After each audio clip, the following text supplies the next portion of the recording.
చేతిలో సామాజిక అస్త్రం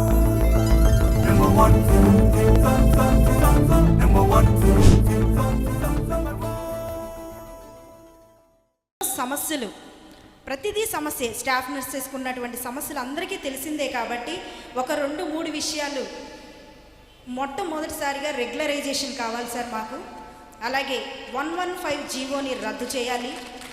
అలాగే పారామెడికల్ సిబ్బందిని కూడా వైద్య విధానంలో కాంట్రాక్ట్ పద్ధతిని పూర్తిగా రద్దు చేయాలి సార్. పిహెచ్సిలలో 143 జీవోను కూడా రద్దు చేసి తగిన స్టాఫ్ని ఇవ్వాలి సార్.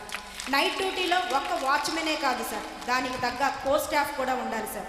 ఆ సమయంలో ఒక్క స్టాఫ్ నర్సే ఉంటే సీరియస్ కేసులు ఏదైనా వచ్చినా మేము చేయలేము సార్. అలాగే ఇంకొకటి ఏఎన్ఎం టు జిఎన్ఎం ప్రోగ్రామ్ కూడా మీ దృష్టికి వచ్చింది సార్. అది ఆల్రెడీ మీరు చూస్తున్నారు కాబట్టి దాన్ని 115 జీవోగా మేము రద్దు చేయాలని చెప్తున్నాము. చాలామంది బీఎస్సీ నర్సింగ్, ఎంఎస్సీ నర్సింగ్ ఇలాగా డిగ్రీలు చదువుకున్న వాళ్ళు ఉన్నారు కాబట్టి కొంచెం దీని గురించి మీరు అవగాహన చేసుకోవాలని కోరుకుంటున్నాం సార్. అలాగే ఇంకొక డిమాండ్ ఏంటంటే, ఈ మధ్య సూర్యకళ గారు కన్ను పోయిన ఆవిడ గురించి మీరు మాట్లాడడం జరిగింది సార్. మీ నోటి ద్వారా మేము వినటం మాకు చాలా సంతోషంగా ఉంది. ఆవిడ గురించి నా డిమాండ్ ఏంటంటే, ఆంధ్రప్రదేశ్ నర్సెస్ స్ట్రగుల్ కమిటీ తరఫున నేను కోరుకునేది ఏంటంటే, ఆన్ డ్యూటీ సమయంలో కన్ను ముక్కలుగా రాలిపోయిందని చెప్పడం జరిగింది. అది వినటానికే అతి భయంకరంగా ఉంది సార్. అలా ఉన్నప్పుడు అక్కడ అధికారులే మా కాంట్రాక్ట్ పిల్లకి ఇలా జరిగిందని సహాయం చేయాలి సార్. ఎంతవరకు సహాయం చేశారో లేదో కానీ అది పక్కన పెడితే ఆ కన్ను పోవటమే కాకుండా దాని పక్కన ఇంకో కన్ను కూడా డ్యామేజ్ అయ్యి అది కూడా కనిపించట్లేదు సార్. ఇప్పుడు 2 కళ్ళు కోల్పోయింది కాబట్టి తనకి పూర్తిగా రెగ్యులర్ స్టాఫ్కి వచ్చే శాలరీతో పెన్షన్ రూపంలో తనకి ఇప్పించవలసిందిగా నేను కోరుకుంటున్నాను సార్. ఇది నా డిమాండ్ సార్. రెగ్యులర్ గురించి పక్కన పెట్టిన ఆన్ డ్యూటీ సమయంలో ఎవరికైనా ఏదైనా అయితే వెంటనే స్పందించి తగిన ఎక్స్గ్రేషియా ఇప్పించాలి సార్. ఆన్ డ్యూటీ సమయంలో అయితే ఎన్ని రిప్రజెంటేషన్లు ఇచ్చినా మావి నేలపాలు చేశారు సార్. సూర్యకళ గురించి అనేక మార్లు వాళ్ళు పెరగని పోరాటం చేశాం సార్. ఎక్కడా కూడా ఇంత కూడా రిజల్ట్ లేదు సార్. ఎంతోమంది ప్రాణాలు కోల్పోయారు సార్. వారి కుటుంబాలు రోడ్డు మీద అనాథలుగా మిగిలిపోయినాయి అని ఈ సందర్భంగా తెలియజేస్తూ ఉన్నాను సార్.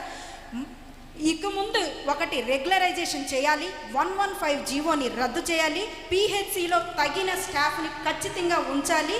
అలాగే ఈ సూర్యకళ స్టాఫ్ గారికి ప్రత్యేకమైన పెన్షన్ రూపంలో 2 కళ్ళు కనిపించట్లేదు కాబట్టి ఇది ఒకటి మీ దృష్టికి తీసుకొస్తున్నాం సార్. అలాగే ఎంతోమంది ప్రాణాలు అర్పించారు కోవిడ్ పాండమిక్లో, వీళ్ళందరికీ కూడా మీరందరూ సహాయం చేయాలని కోరుకుంటున్నాము. అలాగే ఇది ప్రభుత్వానికి వ్యతిరేకించి కాదండి, మా సమస్యలు గౌరవనీయులు ముఖ్యమంత్రి వర్యులు నారా చంద్రబాబు నాయుడు గారి దృష్టికి, అలాగే డిప్యూటీ సీఎం పవన్ కళ్యాణ్ గారి దృష్టికి తీసుకురావడానికి మాత్రమే మా ప్రయత్నం. కానీ మేము మాత్రం ప్రభుత్వానికి ఎక్కడా వ్యతిరేకించి కాదు సార్. మేము ఈ ధర్నాలు చేయడానికో స్ట్రైక్ చేయడానికో మేము ఇక్కడికి రాలేదు సార్. దయచేసి ఒకవేళ ఎవరైనా ఉండి ఐక్యత కలిగి ప్రతిదీ ఫస్ట్ యూనిటీ ఇంపార్టెంట్. చాలాసార్లు మనకు చెప్పారు. ఈయన్ని చూస్తే మనకు ఒక ధైర్యం, ఒక మహాశక్తిలాగే కనిపిస్తుంది. అందరు నమ్ముతారు కదా. ఖచ్చితంగా మనకి రెగ్యులర్ సాధనకై కృషి చేయబోతున్న మంచాల సాయి సుధాకర్ నాయుడు గారికి ప్రత్యేకమైనటువంటి ఆంధ్రప్రదేశ్ నర్సెస్ స్ట్రగుల్ కమిటీ తరపున ప్రత్యేకమైనటువంటి కృతజ్ఞతలు తెలుపుకుంటున్నాను. Thank you so much for giving this opportunity. Thank you all.